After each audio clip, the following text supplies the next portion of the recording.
ఆత్మపూర్ణుల ప్రభావం అనండి. ఎవరైతే ఆత్మచేత నింపబడ్డారో, ఆత్మను పొందుకున్నారో, ఆత్మాభిషేకమును పొందారో, ఆత్మపూర్ణులైపోయారో, వారి తాలూకా ప్రభావం సమాజం మీద ఎలా ఉంది? వారు సంచరించిన, జీవించిన ప్రాంతాల్లో వారి ప్రభావం ఎలా ఉంది? మీరు చూడగలిగితే దేవుని బిడ్డలారా, ఫిలిప్పు అనే ఒక స్వార్థికుడు, ఒక సహోదరుడు ఎక్కడికి వెళ్ళాడండి? ఆమేన్. సమరయ అనే పట్టణానికి వెళ్ళాడు. ఆ పట్టణానికి వెళ్ళిందే తడవు సువార్త చేయుటకు ఆరంభించాడు. ఇతడు సువార్త చేయుటకు ఆరంభించిన తరువాత అనేక మంది దయ్యములు పట్టిన వారు ఆ ప్రాంతములు ఉంటే, ఇతడి పరిచర్య ద్వారా దయ్యములు వారిని వదిలిపెట్టి వెళ్ళిపోయినాయి. అనేక మంది రోగులు వస్తే ఇతడు ప్రార్థించగా అనేకులు స్వస్థపడ్డారు. అనేక మంది బాప్తిస్మాలు పొందేశారు. ఒక్కసారిగా ఆ పట్టణం అంతా మిగుల సంతోషపడింది అనండి. సరే, ఎంత గొప్ప దైవజనుడు వచ్చినా, ఏ పట్టణానికి వచ్చినా కొంతమంది సంతోషిస్తారు, కొంతమంది బాధపడతారు, కొంతమంది బాగుపడతారు, కొంతమంది అదే స్థితిలో ఇంటికి తిరిగి వెళ్ళిపోతుంటారు. ఇవన్నీ సహజం. కానీ ఫిలిప్ అనే ఒక దైవజనుడు, ఫిలిప్ అనే ఒక ఆత్మపూర్ణుడు, దేవుని ఆత్మచేత కొనిపోబడే స్థాయిలో ఆత్మలో నింపబడి వాడబడుతున్న గొప్ప దైవజనుడు ఫిలిప్పు ఆ సమరయ పట్టణానికి వస్తే, అతడు వచ్చి పరిచర్య చేసిన తర్వాత ఆ పట్టణమంతా ఒక సంతోషకరమైన వాతావరణం. ఎవరి ముఖాన్ని చూసిన సంతోషం, ఎవరింట్లో చూసిన ఆనందం. నాకు అనిపిస్తుంది ఇంటికొక అద్భుతమైన జరుగుంటుందేమో అనిపిస్తుంది నాకు. లేకపోతే పక్కోడి ఇంట్లో మేలు జరిగితే వీళ్ళందరూ సంతోషపడేంత సౌజన్యం ఉండిద్దటావా అని డౌట్ నాకు ఉంది. ఆమేన్. ఆ పట్టణమంతా సంతోషం అయిపోయిందంటే ఏదో ఒక రూపంలో, ఏదో ఒక కార్యం, ఏదో ఒక మేలు. ఇంటికో పథకం అందుతుందో లేదో నాకు తెలియదు, కానీ ఇంటికి ఒక అద్భుతం జరిగిపోయింది ఫిలిప్ గారి సేవలో. ఏ ఇంటిని కదిపిన దేవుడి దేవల్ల. మరి నేను నా రాత్రి కోటానికి వెళ్ళామండి, మా ఊడికి ఎలా జరిగిందనో, మా అమ్మకి ఎలాగైందనో, మా బాబుకి ఎలాగైందని ఏదో ఒక కార్యం. ఎందుకంటే ఆ ప్రాంతంలో అపవిత్రాత్మలు వెళ్ళిపోయినాయి అంట, రోగాలు పారిపోయినాయి అంట. ఆమేన్. ఒక మహిమ కలిగిన సేవ ఒక దైవజనుడి ద్వారా, ఒక సహోదరుడి ద్వారా ఆ ప్రాంతంలో జరగటాన్ని మనం చూస్తున్నాం. నేనేమి నమ్ముతున్నానంటే, పరిశుద్ధాత్మ నిన్ను ప్రభావితం చేస్తే అనండి. నీకు పరిశుద్ధ జీవితం మీద ఆశ కలిగించాడా? ప్రభు రాజ్యం కోసం పనిచేసే మనసుని కలిగించాడా? ఇదంతా పరిశుద్ధాత్మ ప్రభావమే కదా. పరిశుద్ధాత్మ నిన్ను నిజంగా ప్రభావితం చేస్తుంటే నీవు లోకాన్ని ప్రభావితం చేయడం స్టార్ట్ చేయాలి. నీలో ఉన్న పరిశుద్ధాత్మ ఒక నదిగా హెజ్కేలు 40లో మనం చూస్తాం కదా. ఆ నది బయటికి వెళ్ళబట్టే కదా మరి చెరువులో చచ్చిపోయిన చెరువులో చేపలు ఎక్కువైనాయి, రోడ్డు పక్కన చచ్చిపోయిన చెట్లు మళ్ళీ బతికినాయి, సముద్రం నీరు మంచినీరుగా మారిపోయింది, 12 కాపులు చెట్లు కాసేస్తున్నాయి. నది బయటికి వెళ్తే దాని ప్రభావం ఉండిద్దిగా. అని మాట్లాడారేంటి? ఖచ్చితంగా ఉంటుంది కదా.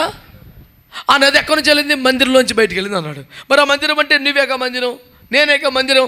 అంటే మనలో నుంచి దేవుని పరిశుద్ధాత్మ ప్రభావం బయటికి వెళితే దాని ఎఫెక్ట్ సొసైటీ మీద ఉండి తీరాలంతే. నువ్వే నింపబడి, నువ్వే ఎగిరిపడిపోయి, నువ్వే భాషలు మాట్లాడి, నువ్వే అడావడి చేసి నువ్వు వలిచిపోతే అలాగా ప్రభావం బయటికి వెళ్ళొద్దా? మరి క్రైస్తవుడు అనేవాడు, దైవ సేవకుడు అన్నాడు, మిగతా ప్రపంచంలో భక్తులందరిలాగానే మరి మీ వరకు మేమే సంతోషపడితే ఓ పట్టణం సంతోషపడే స్థాయిలో ఒక సువార్థికుడు ఉన్నాడు. మీరు ఎవరు ఆమెనంటలా? నీ ఏరియాకి వాళ్ళకు ఉండాలి. ఆదివారం వాళ్ళ సాక్ష్యాలతో చర్చకి రావాలి. ఈ వారంలో ప్రభు ఇలా చేశాడు, వీళ్ళ జీవితంలో నింపాడు, వీళ్ళ కార్యం చేశాడు. అది కదా క్రైస్తవ జీవితం ఉనికికి అర్థం అంటే. దేవునికి స్తోత్రం కలుగునుగా. చెప్పండి హల్లెలూయా. అపోస్తలుల కార్యముల గ్రంథం 19వ అధ్యాయం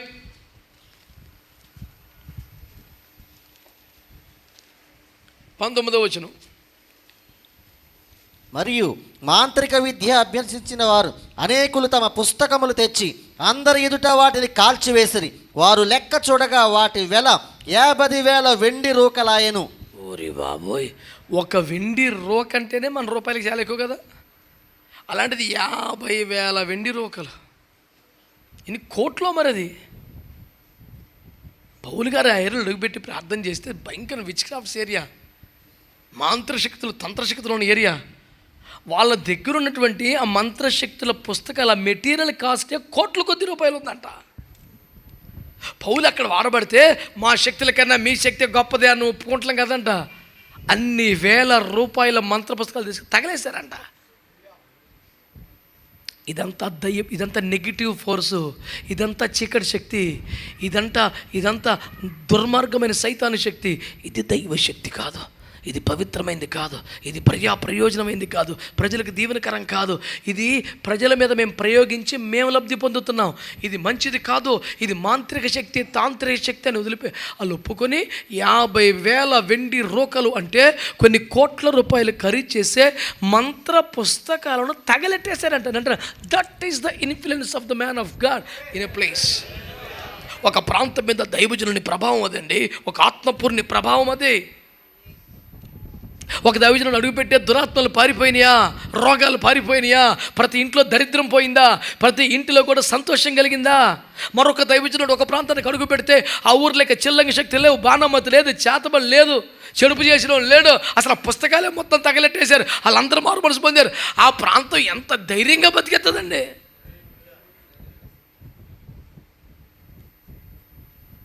ఇప్పటికీ కొన్ని ప్రాంతాల్లో చేతబడి శక్తులు, బాణామతి శక్తులు భయంతో ప్రజలు బతుకుతారు. అమ్మ మా ఊర్లో చిల్లంగి ఎక్కువండి బాబు, చేతబడి ఎక్కువ బాబు, చాలా అయ్యి బాబు మీరు అలా కనుక బాబు మా మీద చెడు పెట్టేస్తారండి బాబు అని భయము గుప్పిట్లో బతికే వాళ్ళు ఉన్నారండి. నిజమది. పౌలు లాంటి అభిషేకం గల ఒక దైవజనుడు ఆ ప్రాంతంలో అడుగు పెట్టాలా? ఆ వ్యక్తి నువ్వెందుకు అవ్వకూడదు? దేవునికి స్తోత్రం కలుగునుగా.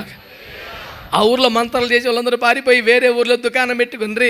కాదు, ఆ పుస్తకాలన్నీ తగలేసి ఇదంతా మోసమని ఒప్పుకొని వాళ్ళు యేసయ్య బిడ్డలుగా మారిపోయారు. దేవునికి స్తోత్రం కలుగునుగా. ఆత్మపూర్ణుల ప్రభావం సమాజం మీద ఉండాలని నేను కోరుకుంటా ఉన్నాను. హల్లెలూయా చెప్పండి, హల్లెలూయా.